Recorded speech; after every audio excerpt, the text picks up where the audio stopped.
என் பிரியமான தேவ ஜனமே, கர்த்தருடைய வார்த்தையை நாம் கேட்போமாக.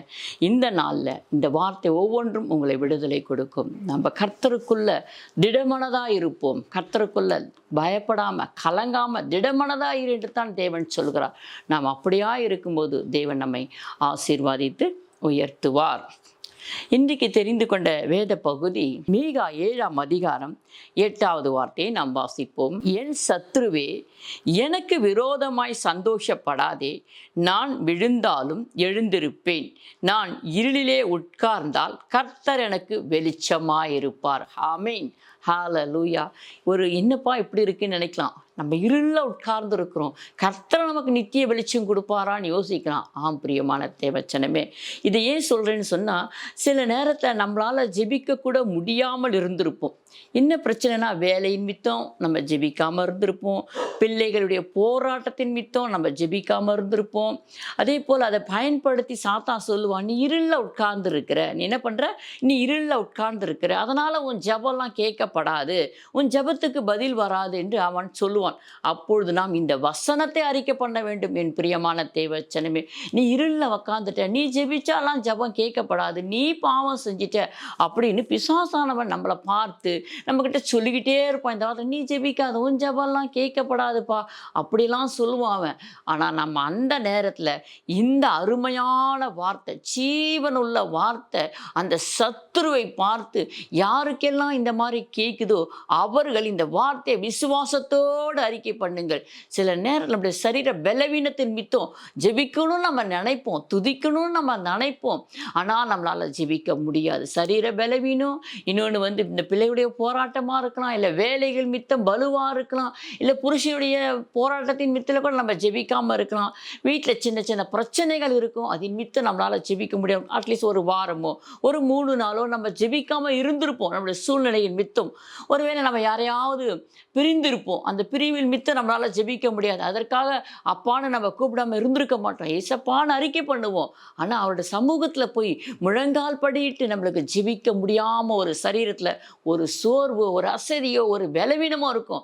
இதை சாத்தானானவன் பயன்படுத்தி, நீ ஜெபிக்காத, உன் ஜெபம் கேட்கப்படாது, உனக்கு என்ன நடந்துச்சு, இப்படி நடந்துருச்சு, இப்படி ஆயிடுச்சு அப்படின்னு சொல்லி நம்மை தூண்டி விடுவான். ஜெபிக்கக்கூடாதபடிக்கு, ஆண்டவரை நோக்கி பார்க்கக்கூடாதபடிக்கு, ஆண்டோட கூட நெருங்க முடியாதபடிக்கு ஏதாவது ஒரு தடையை சொல்லி நம்முடைய ஜபத்தை அவன் தடைப்படுவான். நம்ம ஆண்டவருக்குள்ள வளர்ந்து போகிறதை பிடிக்காமல். ஆனால் ஆண்டவர் அழகாய் சொல்லுகிற இந்த வார்த்தையை பாருங்கள். என் சத்துருவே, அப்படி நீங்க தைரியமா சொல்லுங்க. என் சத்துருவே, எனக்கு விரோதமாய் சந்தோஷப்படாதே. நான் விழுந்தாலும் எழுந்திருப்பேன். நான் இருளிலே உட்கார்ந்தால் கர்த்தர் எனக்கு வெளிச்சமாயிருக்க. நான் இருளில் உட்கார்ந்து இருக்கிறேன்னு என் பரம தகப்பனுக்கு தெரியும். ஒரு காலத்தில் நான் இரவும் பகலும் அவரை நோக்கி பார்த்து செபித்தேன், அவரோடு கூட நான் உறவாடிக்கிட்டு இருந்தேன், நான் அவருடைய பிள்ளையா இருந்தேன். இன்னைக்கு நான் அவருடைய பிள்ளையா தான் இருக்கிறேன். என் ஜெபத்தை என் தகப்பன் தள்ள மாட்டார், அவர் என்னை தள்ளிவிட மாட்டார், அவர் என்னை கைவிட மாட்டார், அவர் என்னோட கூட இருப்பேன்னு சொல்லியிருக்கார். முடிவு பரிந்தும் சகல நாட்களும் நான் உன்னோடு கூட இருப்பேன்னு எனக்கு வாக்கு பண்ணியிருக்காருன்னு நீங்க தைரியமா அறிக்கை பண்ணுங்க. பிரியமான தேவச்சனமே, அப்பொழுது அவன் உங்களை விட்டு ஓடி போவான். யாக்கோப்புல அப்படித்தான் நான் வாசிக்கலாம். இதோ பிசாசுக்கு நீங்கள் எதிர்த்து நில்லுங்கள், அப்பொழுது அவன் உங்களை விட்டு ஓடி போவான். பிசாசை பார்த்து நாம் முதலாவது பயப்படவே கூடாது. பிரியமான தேவச்சனம், எதிர்த்து நிற்கணும். அவனை பார்த்து எப்படின்னா, இப்படித்தான் எதிர்த்து நிற்கும்.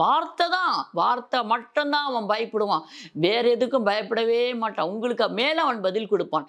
அதனால் ஆண்டுடைய வார்த்தையை எடுத்து வாசித்து அந்த வார்த்தையை விசுவாசத்தோடு அறிக்கை பண்ணும்போது மாத்திரம்தான் அவன் ஓடி போவான். அதே போல வாசிப்போம். நாகும் 1ஆம் அதிகாரம் 13வது வார்த்தையை, நான் உன்மேல் இருக்கிற அவன் நுகத்தை முறித்து உன் கட்டுகளை அறுப்பேன். ஹalleluya. ஆண்டவர் சொல்றார் பாரு, நான் ஆண்டவர். அந்த இடத்துல கர்த்தர்னு போட்டுக்கோங்க. கர்த்தர் சொல்கிறார் இந்த வார்த்தையை, நான் உன்மேல் இருக்கிற அவன் நுகத்தை. அவன் யாரு? அவன் தான் பிசாசானவன், நமக்கு விரோதமாய் செயல்படுகிறவன், நம்மளை கீழே இறக்கி விடுகிறவன், நம்மளை ஜெபிக்க முடியாதபடிக்கு தடைகளை கொண்டு வந்து போடுகிறவன், துதிக்க முடியாதபடிக்கு நம்மளுடைய சரீரத்தில் பலவீனத்தை கொண்டு வந்து போடுகிறவன். அவன் அவனை ஆண்டவர் சொல்லுகிறார், அவன் நுகத்தை முறிப்பேன். உன் மேலே ஒரு பெருசாக பலு வச்சிருக்கான் பார்த்தியா, அந்த பலுவை நான் தூக்கி போடுவேன், அவனுடைய கட்டுகளை நான் அறுப்பேன் என்று தேவன் சொல்லுகிறார். ஹல்லேலூயா. இந்த விசுவாசமான வார்த்தையை பிடித்துக் கொள்ளுங்க. ஜெபிக்க முடியலையேன்னு சோர்ந்து சோர்ந்து சோர்ந்து அப்படியே போய் விடாதீர்கள். அதிலிருந்து நீங்கள் எழும்பணும், நீங்கள் கர்த்தருடைய பிள்ளையா இருக்கணும்னு சொல்லிட்டு தான் அழகான இந்த நேரத்தில் இந்த வார்த்தைகளை தேவன் கொடுத்திருக்கிறார். ஆமேன். அதிலே நம்ம நாகும் 1ஆம் அதிகாரத்தில் 7வது வார்த்தையை நான் வாசிக்கிறேன். கர்த்தர் நல்லவர், இக்கட்டு நாளிலே அரணான கோட்டையும், தம்மை நம்பி இருக்கிறவர்களை அறிந்திருக்கிறார். ஆமீன். ஹல்லேலூயா. அவர் நல்லவர் என் பிரியமான தேவச்சனமே. அவர் மாத்திரம்தான் நல்லவர், வேற யாரையும் நம்ம சொல்லவே முடியாது. கர்த்தர் நல்லவர், அவர் கிருபை என்றும் உள்ளது. நீங்க வேற எதுவுமே சொல்ல வேண்டாம். உங்களால் ஜெபிக்க முடியலையா, உங்க சரீரத்தில் சோர்வுகள் காணப்படுதா, பலவீனங்கள் காணப்படுதா, நீங்க இந்த வார்த்தையை சொல்லுங்க, என் கர்த்தர் நல்லவர், அவர் கிருபை என்றும் உள்ளது. என் கர்த்தர் நல்லவர், அவர் கிருபை என்றும் உள்ளது. அதை மாத்திரம் சொல்லுங்க, அவருடைய கிருபை உங்களை சூழ்ந்து கொள்ளும். மெய்யாகவே நாங்கள் இதெல்லாம் ருசிச்சு உங்களுக்கு சொல்லிக் கொடுக்கிறேன் என் பிரியமான தேவச்சன்மை. நம்ம சரீரத்தில் பலவீனம் வரும், வராமல் இருக்காது. ஆனால் சொல்கிறார் பார்த்தீங்களா ஆண்டவர் மத்தேயுவில், இடரல் வராமல் இருப்பது கூடாத காரியம், ஆனால் இடரல் யாரால் வருகிறதோ அவர்களுக்கு ஐயோ. இப்போ பிசாசான நம்ம சரீரத்தில் பலவீனத்தை கொடுப்போம். அந்த பலவீனம் நமக்கு கொடுத்தாலும் அவனுக்கு தான் இடர்கள்.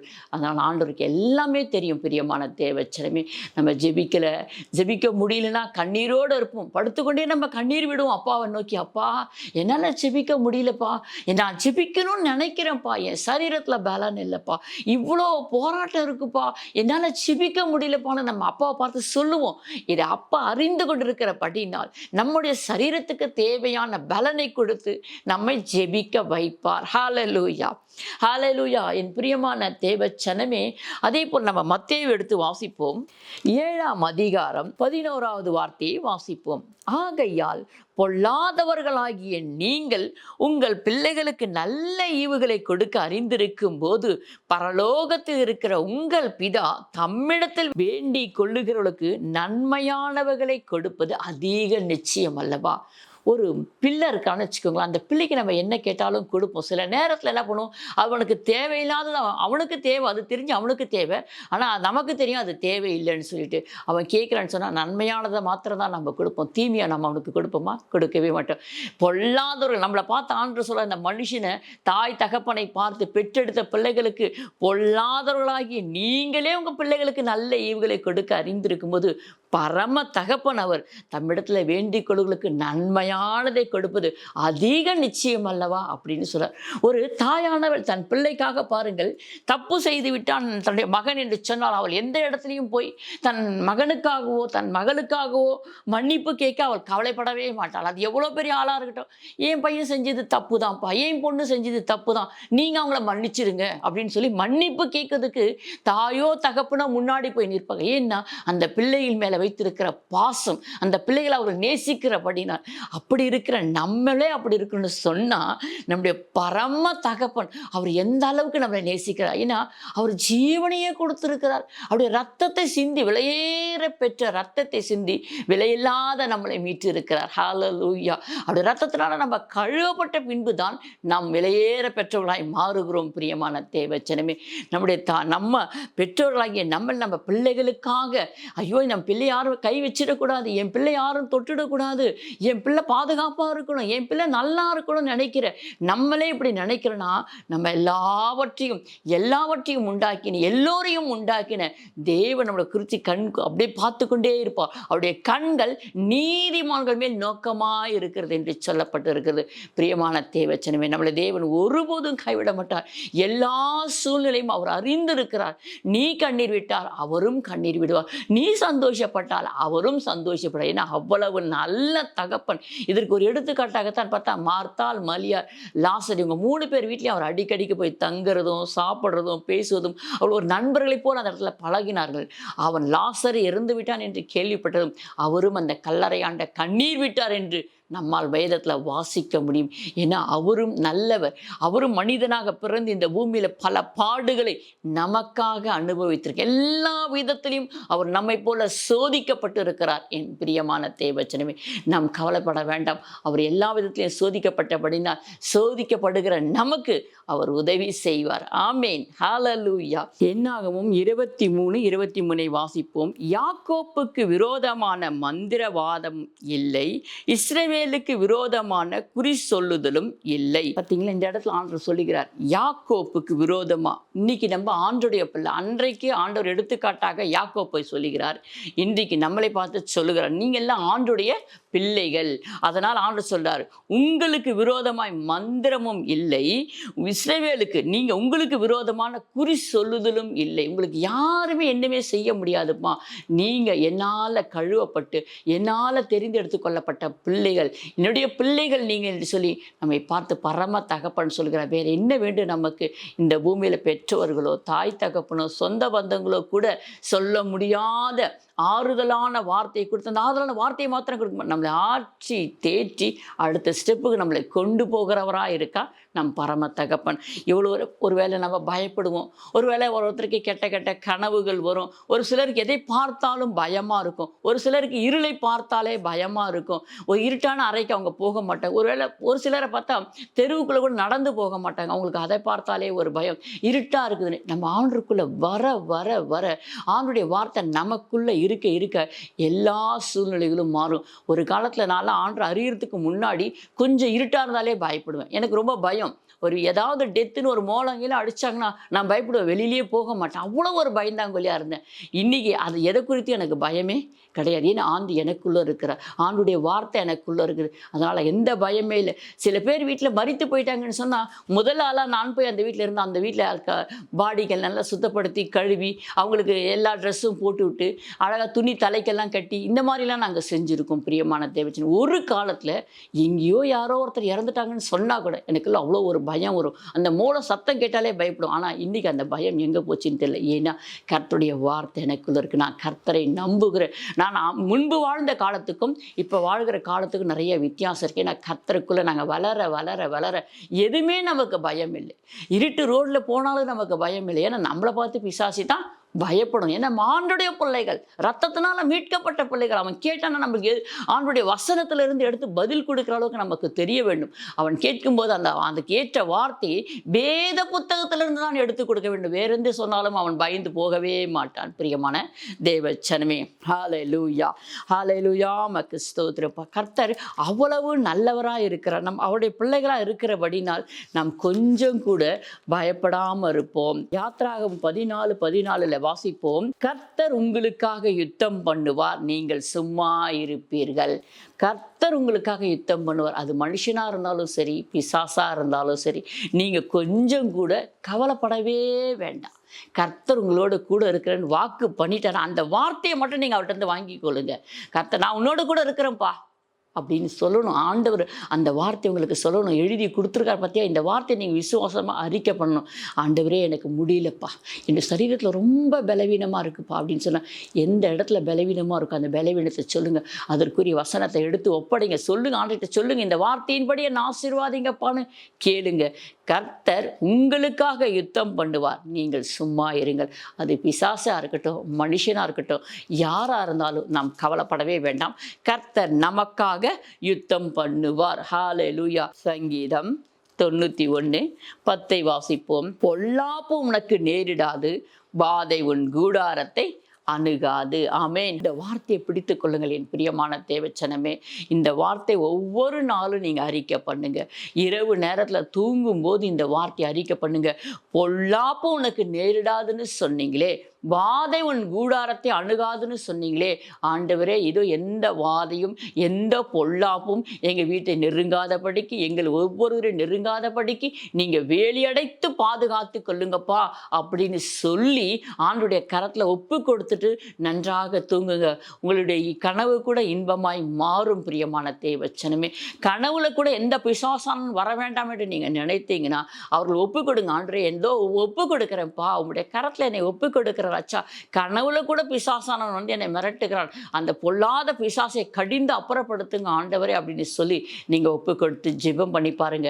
கர்த்தரால் செய்யக்கூடாத அதிசயமான காரியம் விட நம்ம ஏனோ தானோ இருக்கிறோம். அதை ஒரு 100 பேர்கிட்ட சொல்லுவோம். ஆண்டவரை அறிந்தவர்கள், அறியாதவர்கள், தெரிந்தவர்கள், தெரியாத யாராக இருந்தாலும் சரி, எனக்கு என்ன செய்யுதுன்னே தெரியலப்பா, எனக்கு கெட்ட கெட்ட கனவாக வருது, படுத்தா போதும் எங்கே தூக்கம் வருது, வெறும் கெட்ட கனவே வருது, இப்படி சொல்லிட்டு தெரியும் தெருவா வீடு வீடாக சொல்லுவோம். அப்படி அல்ல. கிறிஸ்துவாயிட்ட பின்னாடி மற்ற ரட்சிக்கப்பட்ட ஜனங்களுக்கும் ரட்சிக்கப்படாத ஜனங்களுக்கும் வித்தியாசம் இருக்கிறது. அதனால் ரட்சிக்கப்பட்ட நாம் தேவனோடு தான் உறவு கொள்ள வேண்டும். யாரிடத்துல என்ன செஞ்சோம், என்ன பேசணும், எப்படி பேசணும், எல்லா ஞானத்தையும் தேவனிடத்துல கேட்டு பெற்று கொடுத்தான் பேச வேண்டும். தேவையில்லாத நம்ம பேசக்கூடாது. மற்ற இடத்துல அறியாத ஜனங்க மத்தியில் நம்ம போய் பேசவே கூடாது. இதை பற்றி நம்ம அப்பாட்ட சொல்லுங்க, இல்லை ஜெபிக்கிறவங்க கிட்ட சொல்லுங்க. இந்த மாதிரி இருக்குன்னு சொல்லி அவங்க உங்களுக்காக ஜெபம் பண்ணுவாங்க. நீங்கள் ஜெபம் பண்ணுங்க. கர்த்தர் உங்களோட கூட இருப்பார். நல்லா தூங்கணும்னா முதலாவது நல்லா அழகாக ஃபஸ்ட்டு முதலாவது நல்லா பாட்டு பாடுங்க, நல்லா ஜெபம் பண்ணுங்க, கர்த்தரை கொஞ்ச நேரம் துதிங்க, அதுக்கப்புறம் நல்லா சாப்பிடுங்க, அதுக்கப்புறம் நல்லா தூக்கம் வரும். கர்த்தர் தமக்கு பிரியமானவனுக்கு இன்பமான நித்திரை கொடுக்குறாராம். அந்த இன்பமான நித்திரை உங்களுக்கு வேணும்னு நினச்சிங்கன்னா கர்த்தரை நோக்கி பாருங்கள், ஜெபம் பண்ணுங்கள், அவர் மேலே உங்கள் நம்பிக்கையை வைங்க, அதே போதுமானது. அப்படி இருக்கும்போது நிச்சயமாக உங்களுக்கு நல்ல உறக்கத்தை தேவன் கட்டளையிடுவார். வாதை உன் கூடாரத்தை அணுகாது, பொல்லாப்பு உங்களுக்கு நேரிடாதுன்னு சொன்னீங்களேன்னு சொல்லி எல்லாரும் அந்த வசனத்தின் மேலே கைவிட்டு ஜெபம் பண்ணும்போது கர்த்தர் அதற்குரிய பலனை உங்களுக்கு தருவார். எந்த வாதி மனுஷனுடைய வன்கண்ணின் ஆவிகள் கூட உங்களை சுற்றாதபடிக்கு தேவன் வேலி அடைத்து பாதுகாத்து கொள்ளுவார். ஆமேன். உனக்கு விரோதமாய் உருவாக்கப்படும் எந்த ஆயுதமும் வாய்க்காதே போகும். ஆமேன், ஆமேன். நல்லா கேட்டீங்களா பிரியமான தேவச்சனமே? உங்களுக்கு விரோதமாய் உருவாக்கப்படுகிற எந்த ஆயுதமும் வாய்க்காதே போகும். ஜெபிக்க முடியலையே, கவலைப்படுறீங்களா? கவலைப்படாதீங்க. கர்த்தரை நோக்கி பாருங்கள். அழுது கொண்டே படுத்து கொண்டே கூட நீங்கள் அவரை நோக்கி பாருங்கள். உங்களால் என்ன முடியுமோ அதை செய்யுங்க. வீட்டு வேலை செய்து கொண்டே கூட கர்த்தரை நோக்கி பாருங்கள். பிரியமான தேவச்சனமே, உங்களுக்கு தெரிஞ்ச வாக்குத்தத்த வசனங்கள்லாம் சொல்லுங்கள், அறிக்கை பண்ணுங்கள். உங்களுடைய இறுதியில் இருக்கிற வசனங்களை அறிக்கை பண்ணுங்கள். கிரியை, அதுதான் கிரியை காமிச்சிக்கிட்டே இருங்க, சொல்லுங்கள்.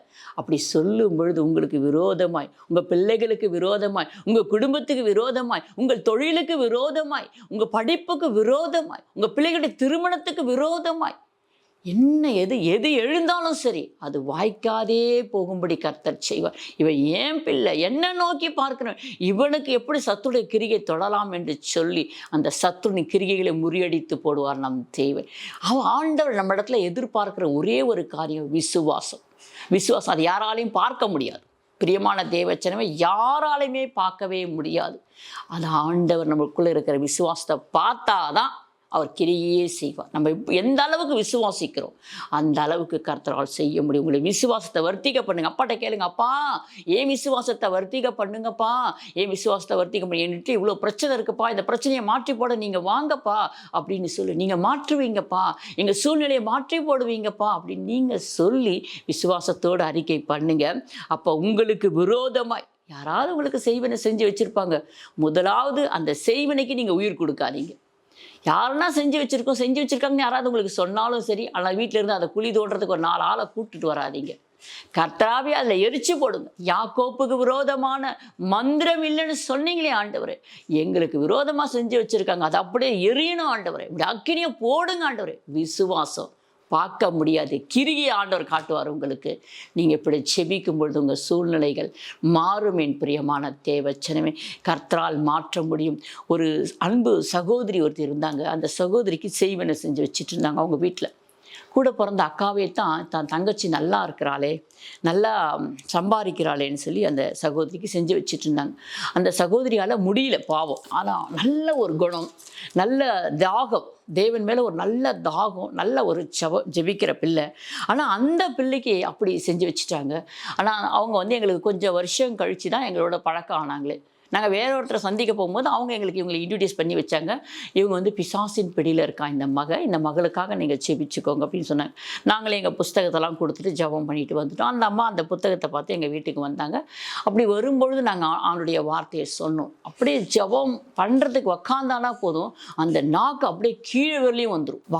பைபிள் வாசிக்கவே முடியவே முடியாது. அதால் பைபிள் எடுத்து கையில் கொடுத்தா பைபிளை கீழே தள்ளிவிடும். பைபிள் வாசிக்கவே முடியாது. வீடு ஃபுல்லாக எச்ச துப்பி வச்சுருவோம். ஜெபம்னு உட்காந்தாலே அப்படி தான் பண்ணுவோம். டெய்லி நாங்கள் அந்த பொண்ணை வீட்டுக்கு வர வச்சு ஜெபம் பண்ணிக்கிட்டே இருந்தோம். அப்படி நல்லா எவ்வளோ ஹைட்டுக்கு குதிக்க முடியுமோ அவ்வளோ ஹைட்டுக்கு குதிப்பா ஜெபம் பண்ணும்போது பிசாசு. அந்த அளவுக்கு இருந்தோம். அதுக்கப்புறம் ஆண்டவர்கிட்ட சொல்லி ஜெபம் பண்ணி அவருடைய சூழ்நிலைகள்லாம் ஆண்டவர் மாற்றினார். அந்த பிசாசின் பிடியில் இருக்கும் பொழுதே ஒரு திருமணமும் நடந்துச்சு அந்த பெண்ணுக்கு.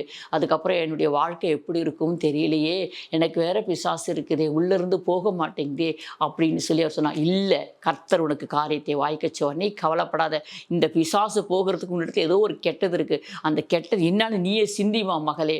நீ ஆண்டருக்குள்ளே இருக்கிற எல்லாமே சரிதான், நீ பண்ணுறதெல்லாம் கரெக்டு தான், ஆனால் ஏதோ ஒன்று உனக்குள்ளே இருக்குது, நீ அதை பிசாசுக்குரியது ஏதோ ஒன்று இருக்குது அப்படின்னு சொல்லி ஜெபிக்க வச்சு அந்த பொண்ணு தன் வாயினாலே அதை அறிக்கை பண்ணி சரி செய்யும் பொழுது அந்த பிசாசின் கட்டுகள் அறுக்கப்பட்டது. மர்மம் நமக்கே தெரியாது பிசாசு என்ன எதை வச்சு உள்ள கிரியை செய்கிறான்னு சொல்லி. அந்த அளவுக்கு அந்த மகளுக்கு பெரிய விடுதலை கிடச்சிச்சு. சந்தோஷமாக திருமணம் முடித்து ஒரு அழகான பெண் குழந்தை இருக்கா. அந்த பெண் குழந்தை எவ்வளோ அழகாய் பாட்டு பாடுகிறார்.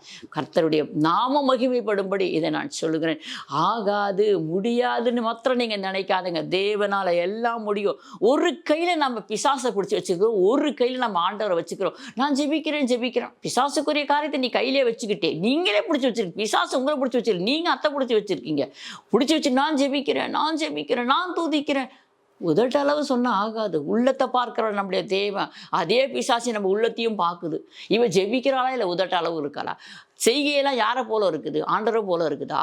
இல்லை வசனத்தின்படி நம்ம வாழ்கிறோமா? இல்லை பிசாசுடைய கிரியின்படி வாழ்கிறோமா என்று சொல்லி பிசாசும் ஒரு பக்கம் பார்த்துட்டு இருக்கிறோம், ஆண்டவரும் ஒரு பக்கம் பார்க்குறார். ஆண்டவரை மாத்திரம் நோக்கி பார்த்தா தான் ஆண்டவர் அவருடைய தூதனை அனுப்பி நம்மளை விடுதலையாக்க முடியும். நம் சாத்தானே ஒரு கையில் பிடிச்சி வச்சுக்கிட்டு இல்லை ஆண்டவரேன்னு சொன்னால் ஒன்றுமே பேச மாட்டார் ஆண்டவர். நம்ம கரெக்டாக இருக்கணும், சரியாக இருக்கணும். அப்பொழுதுதான் ஆண்டவர் நமக்கு கிரியை செய்வார். ஹல்லேலூயா. என் பிரியமான தேவச்சனமே, இந்த நேரத்தில் இன்னொரு வசனத்தை நாம் வாசிப்போம். ஏசாயா 51 7வது வார்த்தையை நான் வாசிக்கிறேன். நீதியை அறிந்தவர்களே, என் வேதத்தை இருதயத்தில் பதித்திருக்கிற ஜனங்களே, எனக்கு செவி கொடுங்கள். மனுஷரின் நிந்தைக்கு பயப்படாமலும் அவர்கள் தூஷணங்களுக்கால் கலங்காமலும் இருங்கள். நீதியை அறிந்தவங்க, ரட்சிக்கப்பட்டவங்க, வசனத்தை கேட்கிறவங்க, அந்த வசனத்தின்படி வாழ்கிறவங்க, என் வேதத்தை இருதயத்தில் பதித்திருக்கிற ஜனங்களே, எனக்கு செவி கொடுங்க. கொஞ்ச நேரம் முதல்ல வாசித்தோம் இல்லைங்களா? என்ன வசனம் வாசித்தோம்? என் சத்துருவே, என்னை குறித்து நீ சந்தோஷப்படாத, நான் இருளில் உட்கார்ந்தாலும் கர்த்தர் எனக்கு வெளிச்சமாக இருப்பான்னு விசுவாசத்தோடு அறிக்கை பண்ண சொன்னேன். அந்த ஜனங்களுக்கு இந்த வார்த்தை எவ்வளோ அழகாக இருக்குது பாருங்கள். நீதியை அறிந்தவர்கள் அவர்கள். கொஞ்ச நேரம் அவங்களால ஜெபிக்க முடியாத ஒரு சூழ்நிலைக்கு போயிடுறாங்க, தள்ளப்பட்டு இருக்காங்கன்னா ஆண்டவர் கைவிட மாட்டார். அவர்களை பார்த்து இந்த வசனத்தை ஆண்டவர் சொல்லுகிறார். உங்களுக்காகவே நேரடியாக ஆண்டவருடைய வார்த்தை வருகிறது. சத்தியத்தை அறிஞ்சிருக்கீங்க, கர்த்தருடைய வார்த்தையின்படி வாழ்ந்திருக்கீங்க, ஜெபிச்சிருக்கீங்க, கண்ணீரோட இந்த நிமிஷம் வரலையும் அபிஷேகத்தை பெற்றிருக்கிறீங்க, ஆண்டருக்குள்ளே இருக்கிறீங்க. ஜெபிக்க முடியலன்னு சொல்லிட்டு விழுந்து கிடக்கிறீங்க. என்னால் இந்த போராட்டம், இந்த இழப்பு, இந்த ஏமாற்றம் என்னால் தாங்க முடியல ஆண்டவரேன்னு கதறி கொண்டிருக்கீங்க. உங்களை பார்த்து தேவன் சொல்லுகிறார், நீதியை அறிந்தவர்களே, என் வசனத்தை இருதயத்தில் பதித்திருக்கிற ஜனங்களே, எனக்கு செவி கொடுங்க. முதலாவது எனக்கு செவி கொடுங்கப்பா, எனக்கு செவி கொடுங்க. நீ ஜெபிக்காமல் இருக்கிற சரிதான், உன் வீட்டில் ஒரு பெரிய இழப்பு விழுந்துருச்சு சரிதான், நீ ஏமாற்றப்பட்டிருக்கிற, கவலைப்படாத. அவர் சொல்றார், மனுஷரின் நிந்திக்கு பயப்படாமலும் அவர்கள் தூஷணங்களால் கலங்காமலும் இரு. ஃபஸ்ட்டு நீ மனுஷனுக்கு பயப்படாத, பிசாசுக்கு பயப்படாத, கலங்காத, நீ திகையாத, நீ நான் உன்னோடு கூட இருக்கிற. அவங்க என்ன வேணா சொல்லட்டும், அவர்கள் புல்லுக்கு ஒப்பா இருக்கிறாங்க, அவங்கள பார்த்து நீ பயப்படாதன்னு ஆண்டவர் ரொம்ப அழகாக சொல்கிறார். அவர் தம்முடைய பிள்ளைகளை எவ்வளவாய் நேசிக்கிறார் என் பிரியமான தேவச்சனமே. அதற்கு ஒரு அளவே இல்லை. ஹalleluya. ஒரு காலத்தில் நண்பர்கள் இருந்திருப்பார்கள். நாட்கள் ஆக ஆக நம்முடைய வளர்ச்சி பிடிக்காமல் மனதுக்குள் வஞ்சகம் வைத்துக்கொண்டு நம்மை பழி வாங்குவார்கள் போல் நடித்து கொண்டிருப்பாங்க. ஆனால் நம்மளோட நல்லா பழகுவாங்க. அவங்க ரொம்ப நல்லா நம்மளோட பழகுவாங்க. பார்க்கறதுக்கு அவங்க தான் நம்மளுக்கு பழி வாங்குறாங்கன்னே தெரியாது. நமக்கு பழி வாங்குறது தெரியாதவங்க நம்ம என்ன பண்ணுவோம், இப்படி எல்லாமே அவங்ககிட்ட ஷேர் பண்ணிப்போம். எல்லாவற்றையும் சொல்லுவோம். வீட்டில் நடக்கிறதுலேருந்து நம்மளுடைய திட்டம் என்ன, நம்மளுடைய செயல்பாடுகள் என்ன, நம்ம என்ன செய்ய போகிறோம், நாளைக்கு என்ன செய்ய போகிறோம், ஒரு வருஷம் கழிச்சு என்ன செய்ய போகிறோம், அவங்ககிட்ட எல்லாமே சொல்லுவோம். அவனை நம்ம நண்பனாக நேசிப்போம். ஆரம்ப காலத்தில் அவன் நம்மளுக்கு நண்பனாக தான் இருந்தான், உண்மையாக தான் இருந்தான். நம்முடைய வளர்ச்சி பிடிக்காமல் அவன் ஏதாவது ஒன்று செய்வான். ஆனால் நீங்கள் கவலைப்படாதீர்கள், கர்த்தர் சொல்லுகிறார், அவன் வெட்டின குழியில் அவனே விழுவான். இப்படி எங்களுக்கு தூரமாக இருக்கும். அதனால் அவன் வெட்டின குழியில் அவனே விழுவான். அதை குறித்து நீங்கள் கவலைப்படாதீங்க. உங்களுக்கு அவன் தீமை செய்கிறான். ஆனால் நம்ம என்ன செய்யணும் சொன்னால், எல்லாவற்றையும் எல்லார்கிட்டையும் ஷேர் பண்ணிக்க கூடாது. ஜெபிக்கிற பிள்ளைங்களா, நம்மளோடு கூட உண்மையாக இருக்கிற பிள்ளைங்களா, அவங்கக்கிட்ட மாத்திரம்தான் நம்ம விஷயத்தை ஷேர் பண்ணணும். எல்லார்கிட்டையுமே எல்லா விஷயத்தையும் சொல்ல சொல்லி ஆண்டவர் எங்கேயுமே வசனம் கொடுக்கல. நீதிமொழிகள் எடுத்து படித்து பாருங்கள். ஞானவான்கள் எல்லாவற்றையும் மறைத்து வைப்பார்கள் என்று சொல்லி நாவுக்குள்ள மறைச்சி வைப்பாங்களாம், சொல்ல மாட்டாங்களாம். எல்லா விஷயத்தையுமே எல்லார்ட்டையும் ஷேர் பண்ணவும் கூடாது. பிரியமான தேவச்சனமே, அதனால் நம்ம எல்லாவற்றையும் எல்லார்கிட்டையும் சொல்லாமல் மறைத்து வைத்து நாம் எதை சொல்ல வேண்டும் அதை சொல்ல வேண்டும். பேசலாம்.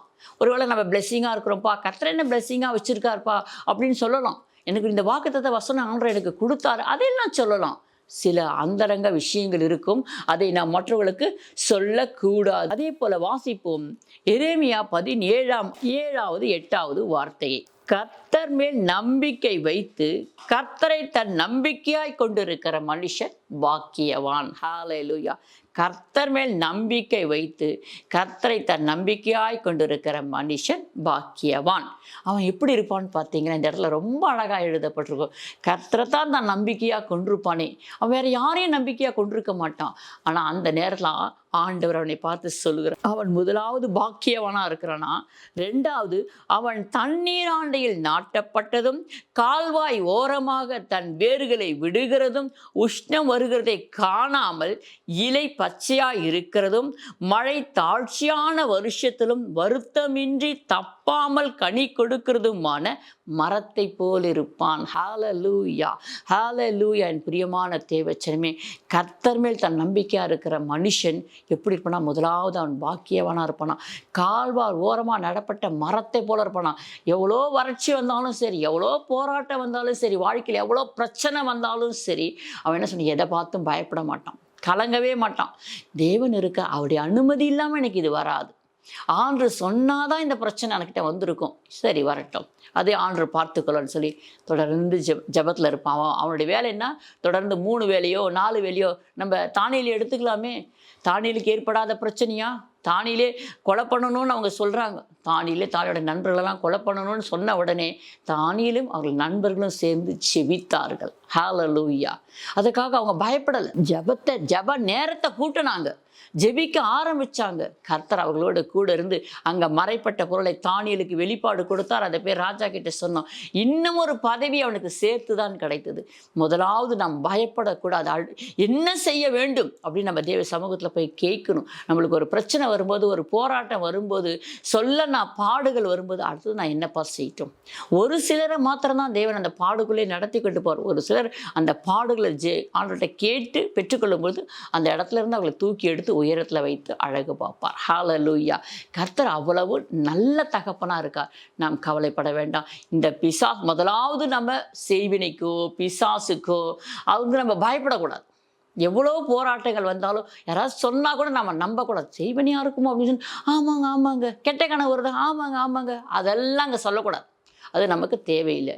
எனக்கு என்ன கனவு வந்தால் எனக்கு என்னங்க இருக்குது, எல்லாம் கனவு கூட எங்கள் ஆண்டுகிட்ட உத்தரவு வாங்கியிருந்தாங்க உள்ளே நுழைய முடியும். அப்படி சொல்லுகிற பிள்ளைகளாக விசுவாசம் எது, பேச்சிலேயோ செயல்லையோ நடக்கையிலையோ கிரியிலையோ எல்லாவற்றிலையும் நான் விசுவாசத்தை உங்களிடத்துல எதிர்பார்க்கிறேன் என்று சொல்லி ஆண்டவர் சொல்கிறார். அதனால் நம்ம அந்த விசுவாசத்தை தான் நம்ம காட்ட வேண்டுமே தவிர மற்றவர்கள் புறஜாதிகள் சொல்லுகிற வார்த்தையெல்லாம் ஆமாம் ஆமான்னு ஆமாம் போட்டுக்கிட்டு இருக்க கூடாது. கர்த்தர் அதை அருவருக்கிறார். அதனால் நம்ம செபிப்போம். இப்போ உங்களிடத்துல என்ன காரியம் இருக்குதோ ஆண்டவர்கிட்ட கேளுங்க. அது வெளிப்பாடு ஆண்டவர் உங்களுக்கு கொடுப்பார். அதே போல் நீங்கள் அவரை அண்டி கொண்டு வாழுங்க. உலகனையோ உலகத்தை மனுஷனையோ நீங்கள் நம்ப வேணாம். ஏன்னா உலகம் பொல்லாங்கனுக்குள் கிடைக்கிறது. நீ எப்போ அப்படி கொஞ்சம் ஆண்டரை விட்டு வெளியே வருவேன்னு பார்த்துட்டு இருக்கு, வந்தால் போதும் ஒன்று பிடிச்சிக்கலாம் அப்படின்னு சொல்லிட்டு. அதனால் ரொம்ப ஜாக்கிரதையாக இருங்க. உடைய முன்னிலைமை பார்க்கணும், பின்னிலைமை மகா கேடுள்ளதாக இருக்கும் என்று சொல்லி வசனம் சொல்லப்பட்டு இருக்கிறதுனா ரொம்ப ரொம்ப ஜாக்கிரதையாக இருங்க. கர்த்தரை பாருங்க. அவர் தான் நமக்கு எல்லா விதத்திலும் சரீர முயற்சி அற்ப புரோஜனமாக இருக்கும். காலத்தை புரோஜனப்படுத்திக் கொள்ளுங்கள் என்று தேவன் சொல்லியிருக்கிறார். இந்த காலத்தில் நம்ம என்ன செய்ய வேண்டும்? ஆண்டவரை நோக்கி பார்க்க வேண்டும். அவரை நம்பி இருக்க வேண்டும். அவரை நோக்கி பார்த்த துதித்தால் போதும், பிரச்சனைகள் மாறணும்னா நம்ம செபிக்கணும். நம்முடைய ஜெபம் குறைவாக இருந்தால் கர்த்தர் ஒன்றும் செய்ய மாட்டார். லேசாக போய்கொண்டே இருக்கும் வாழ்க்கை. நம்மளுக்கு ஒரு அற்புதம் வேணும், ஒரு அதிசயம் வேணும், இதிலிருந்து விடுதலை வேணும், இதிலிருந்து மாற்றம் வேணும்னு சொன்னால் தேவனை தேடுவது நாம் கொஞ்சம் கூட குறைந்து விடக்கூடாது. கர்த்தருடைய சமூகத்தில் நாம் இப்பொழுது செபிப்போம். ஹல்லேலூயா. உமக்கு ஸ்தோத்திரப்பா. என் தகப்பனே, இந்த நாளில் உம்முடைய பிள்ளைகளுக்கு நீங்கள் கொடுத்த ஒவ்வொரு வாக்குத்தத்த வசனங்களுக்காக நான் உமக்கு மனதார நன்றி சொல்லுகிறேன் ஆண்டவரே. ஆமாப்பா, அநேக பிள்ளைகளை பார்த்து சத்ருவானவன், சாத்தானானவன், பிசாசானவன் சொல்லிக்கொண்டே இருப்பான்.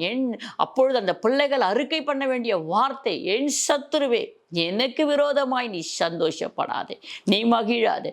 கர்த்தர் என்னோடு கூட இருக்கிறான். இருளிலே உட்கார்ந்தாலும் கர்த்தர் எனக்கு வெளிச்சமாக இருப்பார் என்று சொல்லத்தக்க தைரியத்தையும் கர்த்தரை பிள்ளைகளுக்கு நீ தந்தருளும்படியாய் செபிக்கிறோம் அப்பா. நீ பாவ சேற்றில் இருக்க, நீ அக்கிரமத்தில் இருக்க, நீ அநியாயத்தில் இருக்கிற அப்படின்னு சொல்லி சொல்லி மட்டம் தட்டி வச்சிருப்பான் ஆண்டவரே.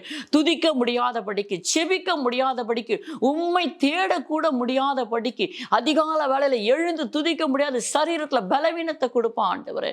இந்த பிள்ளைகள் அதை தெரிந்து கொண்டு, அப்பா ஸ்தோத்திரப்பா, என் தகப்பனை நான் அதிகால வேலையில் தேட வேண்டும் என்று சொல்லி, இதோ காக்கா குருவி எல்லாம் எழுந்து துதிக்கிறது. அவர்களை காட்டிலும் நாங்கள் விசேஷித்தவர்கள் என்று தேவன் சொல்லியிருக்கிறாரே.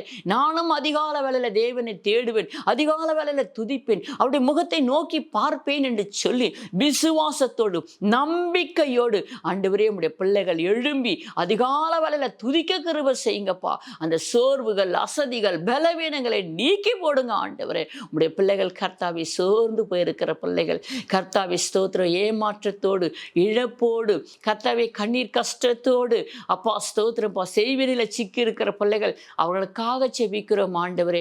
இந்த நாளில் அந்த பிள்ளைகளுக்கு நீர் பரிபூர்ணமான விடுதலை கொடுத்து அந்த பிள்ளைகளை கர்த்தாவை உயர்த்துவீராக.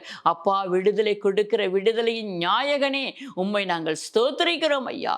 இந்த வார்த்தை கர்த்தாவை உயிருள்ள வார்த்தையா இருக்கிறது, ஜீவனுள்ள வார்த்தையா இருக்குதுப்பா. அந்த பிள்ளைகளுக்கு போய் சுகத்தை கட்டளையிடும்படியாய் செபிக்கிறேன் ஆண்டவரே. அப்பா, உம்முடைய நாமத்துக்கு மகிமை உண்டாகட்டும். எத்தனை பிள்ளைகளுக்கு நீர் அற்புதம் செய்தீர் ஆண்டவரே, எத்தனை பிள்ளைகளுக்கு நீர் அதிசயத்தை செய்திருக்கிறீர் ஆண்டவரே. அப்பா, உமக்கு ஸ்தோத்திரப்பா. உம்முடைய நாமத்துக்கே மகிமை உண்டாகும்படி நாங்கள் செபிக்கிறோம்ப்பா. உம்மையே நோக்கி பார்க்கிறோம் ஆண்டவரே. என்னோடு கூட சேர்ந்து இந்த நேரத்தில் செபிக்கிற ஒவ்வொரு பிள்ளைகளையும் நீர் ஆசீர்வாதிங்கப்பா, ஆசீர்வாதிங்க ஆண்டவரே. பாதுகாத்து கொள்ளுங்கப்பா, வழி நடத்துங்க தகப்பனே. இயேசு கிறிஸ்துவின் இன்ப நாமத்தினாலே செபிக்கிறோம் எங்கள் ஜீவனுள்ள நல்ல பிதாவே. ஆமென். நமக்கு ஸ்தோத்திரப்பா, ஸ்தோத்திரம். God bless you. கர்த்தர் தாமே உங்களை ஆசீர்வாதிப்பாராக. ஹல்லேலூயா, ஹல்லேலூயா.